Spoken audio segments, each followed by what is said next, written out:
And I'm going to start, I think we have a clip we're going to bring up here from the movie Romero. Give the quality in. There goes the rain. There goes the dirt. But after the land was saved, we knew what it up into. It was ours. But now, they came and said, we have to go. We were only sharecroppers. We had no rights. When we wouldn't go, they burned our homes. Left us with nothing. It's God's will. Who says it's God's will? I think God looks at these things and vomits. What's the matter? Oscar, what are you thinking? What are you doing? I am not doing anything. It is the people that are doing it. At last. Archbishop Chavez says you're going too fast. What did you think? I've always believed in you and your strength, your ideals. But some are even saying you're a subversive, agitator. Remember who else they called such names? Jesus is not somewhere up in the clouds or in a hammock. Jesus is down here with us, building a kingdom. Oscar, what else can I do? I cannot love God whom I do not see. If I do not love my brothers and sisters whom I can see. Father Grande! Father Grande! Stopping buses on the road. The boaters can't get through. Where? On the road from El Paisnal.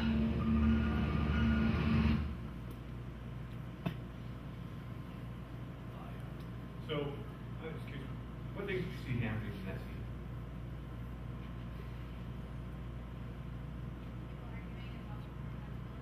Yeah. Right. The first guy is talking, it's a little hard to tell sometimes what he's talking about, but he's talking about how they had developed the land, and now they had their own land, and it was a struggle, and now that he has his own land, what have they gone and done? Taking it from him, they made him sharecroppers on their own land, and if they won't leave, what do? They burn their houses. And so the other guy says, what is it? It's God's will. That's the way God wants it. And it's interesting to me, what did the one young woman say? I think God looks at these things in vomits. It's kind of graphic, isn't it? But you know, it made me think partly we've been talking about the nose of Jesus. Last week we began talking about Jesus' way of the cross and how we want to walk in that way where Jesus, in Jesus, we die and rise with him. We reject what we call a theology of glory, or the theology of the cross. And the way of God is not a way of glory, but a way of walking with us in suffering, going through those difficult places. Right? And that this is the biblical way of following, taking these risks, walking in the way of the cross. But sometimes it can be kind of a head thing. We just think of it that way. And even though it's very graphic imagery, Jesus, I think there's something to it. It's God who looks at things in the world. And do you think that there are things God sees that make God want to vomit? Yeah, that makes God sick to see. And I think for us, sometimes we forget. It's so easy to miss the things we go through. Miss these things. It was interesting, too, that they're talking about Jesus. Jesus is not up somewhere in heaven in a hammock, right? But where does Father Grande say he was? He's right here with us, with the people, building the kingdom here in the here and now, right? Saying God is concerned about the things in this world. And click the next one if you could. We talked last week about how his no becomes our no, his yes becomes our yes. And click one more. So I want to talk about, one more, I'm sorry. Talk about the no's of Jesus. Jesus' top 10 no lists. All right? I thought about calling it the things that make God vomit, but I thought that would be kind of... But I think there's something to this, the things that God really says no to. This is not the way it's supposed to be. And I want to see if you resonate with any of these things. First one. Religion that proves itself by miracles or worldly standards of success, right? Have you ever heard the preacher say, you know what? If you're really faithful, God's going to make you rich. Right? And if things don't go well for you, then whose fault is it? Yours. You blew it, Right? So, God's with people. He makes us wealthy. Right? Number two. Actually, should be back. Right? It goes 10 to 1. I apologize, but that's okay. I was a bunch of letters as well. Religion religion that tries to force society to fit its definition of righteousness. All right? How many of you have ever experienced this? All right? You ever seen a TV? They got this thing. You know what? We gotta get this candidate in office because they're going to do things the right way and make God's kingdom come on earth. And if you don't like it, what? You're going to leave, right? And this is the way it's going to be. We try to force people to do it our way. Or number 3, religion which promises certainty from an infallible leader or book, right? And if you don't believe them, then you're in trouble because it's infallible, right? We don't question this. Have you ever been told that? Don't question it. I know. Drink the Kool-Aid. Remember Jim Jones, right? The infallible leader. Number 4, religion that wants us only to believe doctrines about God, rather than being the living God who calls us to change. Everybody told me, just believe the right things, and everything will be okay. But we don't really talk about really meeting this God who might challenge us to change, to go into different places and live different ways. Number 5, religion which offers personal salvation and the joy of living with Jesus, without calling us to live in new ways with those around us, especially those most in need. Right? How many of you have heard that before? The joy of living with Jesus, and everything is just wonderful. But I don't really have to worry about anybody else around me because it's about me. Right? Number 6, religion which avoids the call of the Scriptures to care for the hungry, the poor, and the oppressed. I don't think we talk about this a whole lot, especially in our country, because why? We're the ones that have all the wealth. It's easy to avoid it. Not think about the 35,000 children die each day because they don't have the basic necessities of life.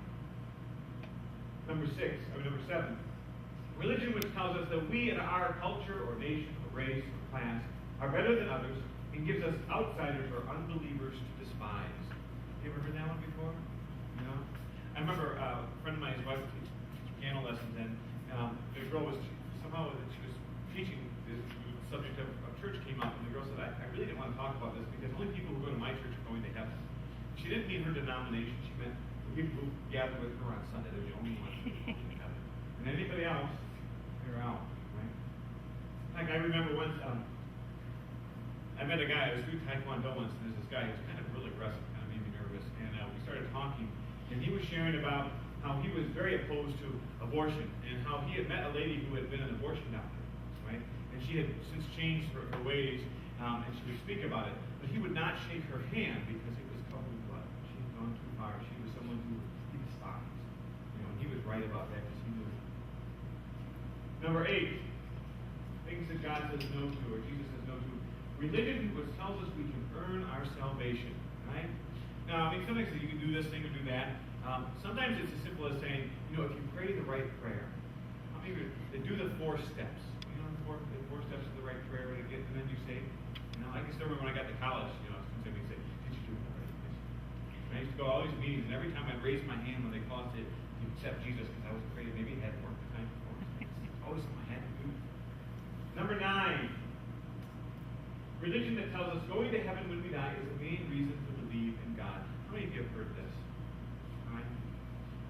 I remember, watching this movie Romero, that there's talk about where is God in this, that countries in Latin America were often would encourage missionary societies in our country, certain ones, to send their missionaries, especially those churches that would tell you that it's only about heaven and the hereafter, not to worry about the here and now, so that they wouldn't speak up against the things that were going on. So if we just worry about heaven, that's all it doesn't matter.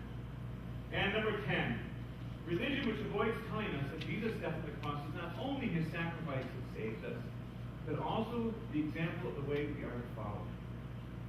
I think this is one of the hard ones because, I remember a few years ago when the movie The Passion of the Christ came out. Do you remember that?